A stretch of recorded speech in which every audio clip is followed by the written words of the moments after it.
Okay, let's just settle this once and for all. How many of you all, particularly those on the political right, love quoting and or constantly quoted this part of the Declaration of Independence by a right-leaning radio host?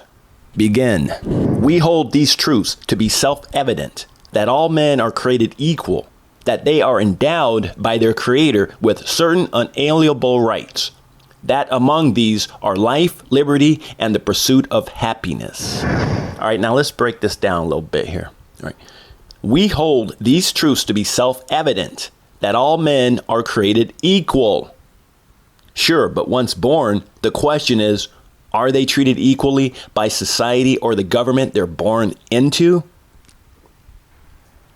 Obviously not. But since the Declaration of Independence was written specifically for America, then we'll apply it to American society. And again, are all men in America, after being born, valued equally within society? Now let's continue. Here's another quote from that paragraph, all right? That they're endowed by their Creator with certain unalienable rights, or given certain rights by God. Okay, that too is fine and sounds great on paper, but is it ever really practiced in real life?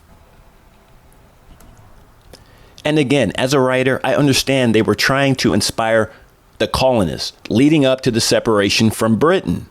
But I also, as a person of color, I must readily admit the Declaration of Independence at the time was not written to include non-Anglo-Saxons. I mean, can we just be honest about that? I mean, how else can one explain away the blatant disregard for the rights of other non-white peoples living within the Anglo-Saxon territories at the time? And I just think everyone should come to terms with this fact. I mean, I understand idealism, which is something to strive for, even though it may not be in the reach of most at the moment or time. The same with Dr. King's speech, I suppose. You know, the I Have a Dream speech. Well, in a way, I guess you could say that the Declaration of Independence was their version of I Have a Dream speech. And as such, I cannot fault them, the founders, for writing it and hoping it would germinate in the hearts of future generations. And let me finish up with the last part of this paragraph here. Quote, that among these are life, liberty, and the pursuit of happiness. End quote. I mean, I guess they're saying these are the things in their minds that the Creator they worship wished upon all mankind. But in reality, again, at the time, it was meant for their kind rather than all of mankind. Let me repeat that. It was meant for, quote unquote, their kind rather than all mankind. And I'd gladly challenge anyone who suggests otherwise. Conservatives love to boast and brag about recounting history accurately. But sometimes I think conservatives are just as quick to whitewash history just as much as their woke left counterparts do. My aim is simply to get it right. And that includes the good, the bad, and the ugly of it all. And one more thing, and I've always wanted to get this off my chest. Our rights come from the government we're born into. You know how people say, oh, your rights come from God, alienable rights come from God. Well, God's not in control. Ask any individual born in any nation around this planet or this globe throughout history. Your rights come from the government that you're born inside of, or the kingdom or society, whatever, okay? Yeah, God may be up in heaven, you know, maybe he wishes that you had these rights or this or that. But I'm sorry, if you're born in North Korea, it's Kim Jong-un that grants you your rights or takes away your liberties, okay?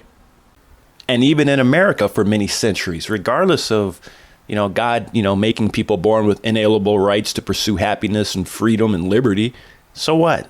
That didn't stop people from enslaving Africans or hoarding up the Indians and sending them into reservations where, you know, they had no rights either.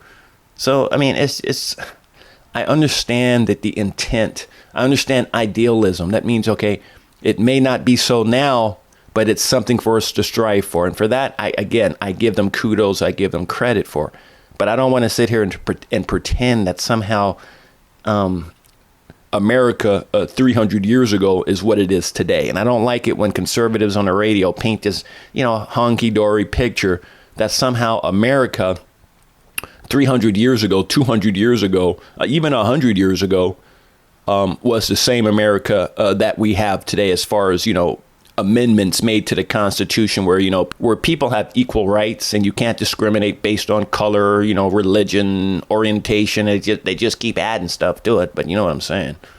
But anyways, folks, I'm going to wrap up this edition of the Cage Show. If you want to reach out, leave a comment, feel free to do so, because going forward, I got many other things and what I call political pet peeves I want to take on. Like when people say, Americans are great. No, Americans really aren't no greater than any other people around the planet. What makes America stand out is the Constitution, the Bill of Rights. It's not the individuals within this nation that are like better than people in Ugango, Africa, or Brazil or anywhere else. It's the Constitution that protects us from each other. Okay? It's the Constitution and the Bill of Rights is what protects us all from each other. And we'll get into that later. You want to hear true commentary other than, Hannity the hack or, Mark Davis or even that one goofball, Mike Gallagher, then follow this station, folks.